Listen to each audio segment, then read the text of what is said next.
Wates Negoro, simpan objek wisata peninggalan Majapahit. Masih banyak wisata di Kabupaten Mojokerto yang tersembunyi. Salah satunya, kolam ikan sumber gadung di Desa Wates Negoro, Kecamatan Ngoro.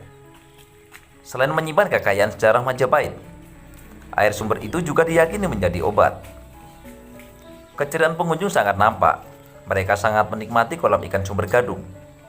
Anak-anak, remaja hingga dewasa tumplek-blek memenuhi sekitar wisata desa itu.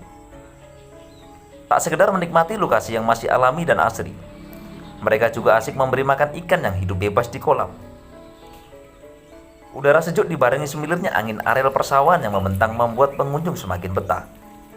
Mereka menghabiskan waktu seharian, ditambah lagi panorama gunung yang menjulang tinggi dianggap mampu memanjakan mata untuk memandang. Apalagi di sekitar kolam itu terdapat beberapa pohon yang rindang dan asri.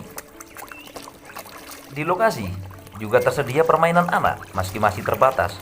Artinya, memang ini perlu sentuhan pemerintah agar lebih terawat dan jadi wisata yang lebih bagus dan bersaing. Wisata sumber gadung memang masih asing bagi masyarakat luas karena belum dikelola dengan baik atau dikomersialkan. Namun, wisata desa yang terletak di Desa Dusun Wates yang merupakan tapal batas Kabupaten Mojokerto dan Watu Kose, Kecamatan Gempol, Kabupaten Pasuruan ini sebenarnya menyimpan cerita banyak. Hal itu lantaran kolam itu sumber gadung diyakini warga setempat sebagai kolam peninggalan kerajaan Majapahit. Dari nenek moyang, sumber ini sudah ada dan sekarang diyakini menjadi satu peninggalan cagar budaya kerajaan Majapahit. Sehingga jika dikaitkan dengan kerajaan Majapahit, dulunya sesuai dengan nama desa. Desa dengan 6 dusun ini merupakan batas sebuah negara atau Majapahit. Desa ini dulunya juga menjadi gerbang masuk. Ya, itu dibuktikan dengan letak dusun yang berada di seberangan, yakni 2 dusun berada di selatan dan 4 dusun lainnya berada di utara. Dusun itu dibasahkan Jalan Pasuruan Mojokerto yang statusnya jalur provinsi. Wisata sumber gadung ini perlu dilestarikan. Sangat potensial dikembangkan, apalagi di kolam ada 2 sumber mata air yang tidak pernah habis. Meski musim kemarau tiba, begitu juga dengan 2 kolam. Kolam ikan dan kolam yang biasa digunakan mandi serta mencuci warga. Bahkan sumber yang mengalir air jernih ini selain dimanfaatkan masyarakat dalam keseharian, juga dimanfaatkan untuk mengairi lahan pertanian. Uniknya lagi, ikan yang berjumlah banyak itu tidak pernah berpindah tempat dari lokasi kolam. Padahal, tidak ada pembatas antara kedua kolam dengan irigasi sawah. Konon, ikan yang ada di sumber ini juga tidak boleh dikonsumsi. Ya, percaya tidak percaya, memang itu yang diyakini masyarakat sampai saat ini. Dengan kepercayaan itu, penduduk sekitar memilih mencakarkan lokasi tersebut. Pengunjung dan penduduk sekitar tak ada yang berani mengambil atau memancing ikan, sehingga ikan tetap terjaga dan terawat dengan baik.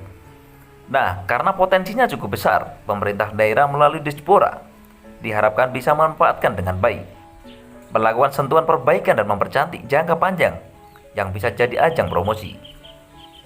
Jika ini mengandalkan ADD, tidak akan bisa maksimal. Harus ada campur tangan pemerintah daerah, sebab ADD sejauh ini sudah diplot dalam jumlah pembangunan infrastruktur desa, juga untuk BUMDes mendongkrak perekonomian di desa. Jika dilakukan bisa dipastikan pendapatan asli daerah atau PAD dan perekonomian masyarakat terangkat. Tiap hari selalu ada pengunjung yang datang. Tak hanya menjadi tempat wisata keluarga, selama 15 tahun menjadi juru kunci di tempat itu. Sumber air tersebut juga diyakini banyak orang sebagai obat segala penyakit. Tak hanya warga Mojokerto, namun juga warga luar kota seperti Madura, Nganjuk, Surabaya, Sidoarjo, Gresik, dan Pasuruan. Jadi, orang-orang yang datang dari berbagai daerah banyak yang ambil air di sumber ini. Katanya buat obat. Percaya tidak percaya, katanya setelah minum air sumber gadung ini jadi sehat, pungkasnya.